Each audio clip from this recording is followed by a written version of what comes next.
শুরুতেই স্বাগত বক্তব্য রাখবেন ২৮তম বিসিএস ফোরামের সাধারণ সম্পাদক জনাব মোহাম্মদ আহসান হাবিব, নির্বাহী প্রকৌশলী, সাভার গণপূর্ত বিভাগ।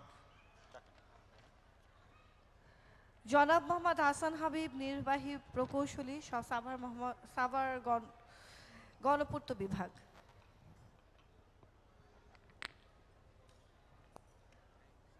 বিসমিল্লাহির রহমানির রহিম। শুরুতেই শ্রদ্ধা ভরে স্মরণ করছি হাজার বছরের শ্রেষ্ঠ বাঙালি, জাতির পিতা বঙ্গবন্ধু শেখ মুজিবুর রহমানকে। সেই সাথে শ্রদ্ধা জানাই ৭১-এর মুক্তিযুদ্ধে যারা শহীদ হয়েছেন এবং সকল মা বোনদের যারা তাদের সম্ভ্রম হারিয়েছেন।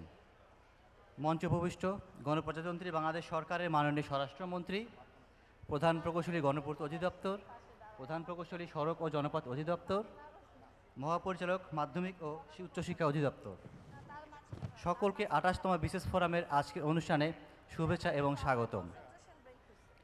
এই সভাস্থানে উপস্থিত আমন্ত্রিত অতিথিবর্গ, ২৮তম বিসিএস ফোরামের সদস্যবৃন্দ এবং তাদের সহধর্মিণীবৃন্দ, আপনাদের সকলকে আজকের অনুষ্ঠানে সাদর সম্ভাষণ। আজ থেকে ১৩ বছরেরও বেশি সময় আগে ২০০৮-এর শুরুতে বাংলাদেশের তরুণ এক ঝাঁক মেধাবী শিক্ষার্থী স্বপ্ন দেখতে শুরু করে ২৮তম বিসিএস ফোরামের। ২২ জানুয়ারি ২০০৮ সালে বিসিএস পরীক্ষার মাধ্যমে যে বিজ্ঞাপনটি প্রকাশ পায় ২৮তম বিসিএসের, তা ২০১০ সালে ১ ডিসেম্বরে সমাপ্তি ঘটে যোগদানের মাধ্যমে।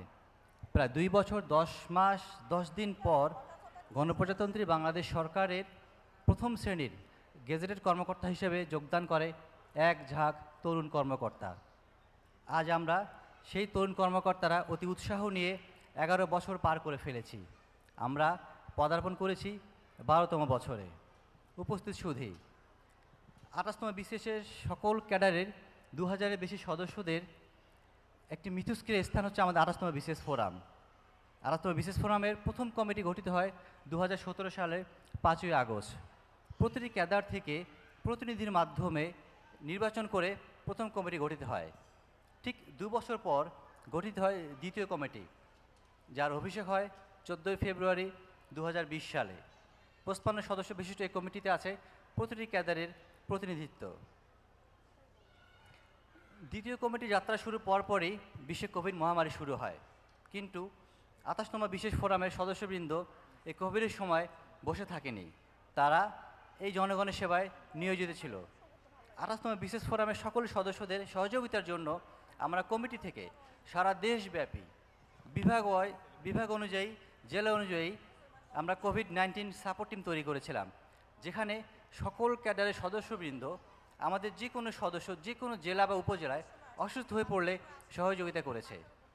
যেহেতু কোভিড চলাকালীন সময়ে সবার বাইরে যাওয়া একটু কঠিন ছিল, কষ্টসাধ্য ছিল, ঠিক সে সময় আমরা আমাদের সকল সদস্যদের চিকিৎসা সেবা নিশ্চিত করার জন্য ২৮তম বিশেষ ডক্টরস টেলিমেডিসিন টিম তৈরি করেছিলাম।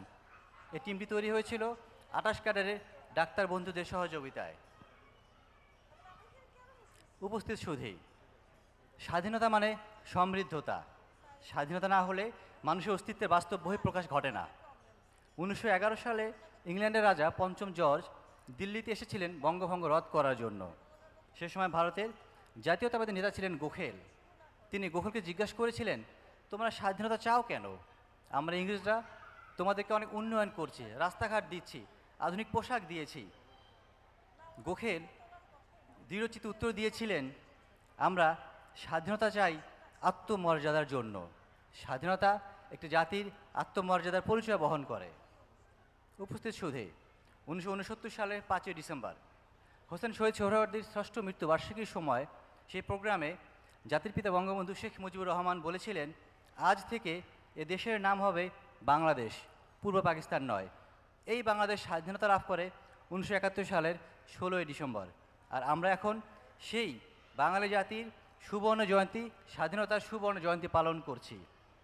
একটি কথা না বললেই নয়, স্বাধীনতা সংগ্রামে আমাদের বন্ধুপ্রতিম রাষ্ট্র ভারতেরও প্রায় ১২,০০০ সৈন্য শহীদ হয়েছিলেন। আমরা সুবর্ণ জয়ন্তী এই প্রোগ্রামে তাদের শ্রদ্ধাভরে স্মরণ করছি। এই বাংলাদেশ বিনির্মাণে, বাংলাদেশের উন্নয়নে ২৮তম বিসিএস ফোরামের সকল সদস্য সদা তৎপর থাকবে এই প্রত্যাশায় আবারও আজকের অনুষ্ঠান উপভোগ করার জন্য আপনাদের সকলকে আমন্ত্রণ জানিয়ে আমি আমার বক্তব্য শেষ করছি। জয় বাংলা।